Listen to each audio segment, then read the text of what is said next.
বন্ধুরা, সকালবেলায় একটু বাগানের দিকে একটু সবুজ গাছপালা দেখা না ভীষণ স্বাস্থ্যের পক্ষে ভালো।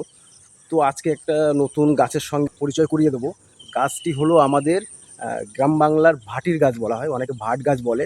তো এই ভাট গাছের ফুলও ভীষণ সুন্দর, আর এর প্রচণ্ড ঔষধি গুণ আছে এই ভাট গাছের।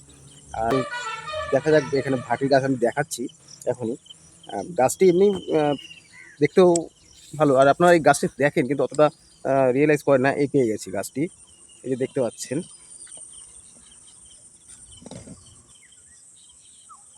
এই হলো সেই গাছটি।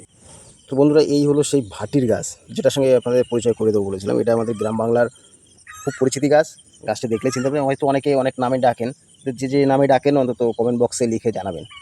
সাইডে একটা পুঁইশাক গাছও হয়েছে, ভালো চেহারা আছে পুঁইশাক গাছটা, ভীষণ মোটা হয়েছে। অ্যাকচুয়ালি এখানে আরও গাছ, ডাঁটা গাছ, ডাঁটা শাকটাক লাগানো হয়েছে।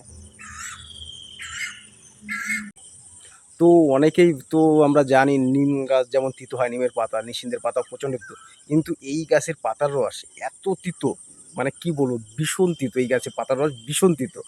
তো এই পাতার রস খেলে যাদের কৃমির প্রবলেম আছে, তো এই গাছে পাতার রস খেলে ঠিক হয়ে যায়, মানে আর কৃমি হবে না। অন্তত ২-৩ বার যদি কেউ এই গাছের পাতার রস করে খায়, এই ভাটির গাছ, গাছটা সঠিকভাবে চিনে, এই ভাটির পাতার রস খেলে কৃমি পেট থেকে বেরিয়ে যায়। তো এই ভাটির গাছ দেখতেই পাচ্ছেন, এই দেখলেই আপনারা চিনবেন গাছটি, একদম ন্যাচারাল গাছ।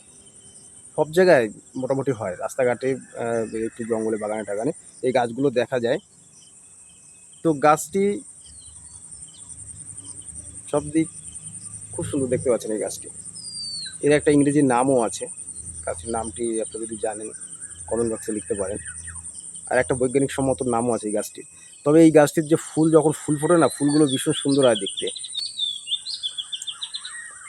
তো সকালবেলায় একটু সবুজ দেখা ভালোই লাগে, ঘুম থেকে উঠে যদি একটু দেখা যায়।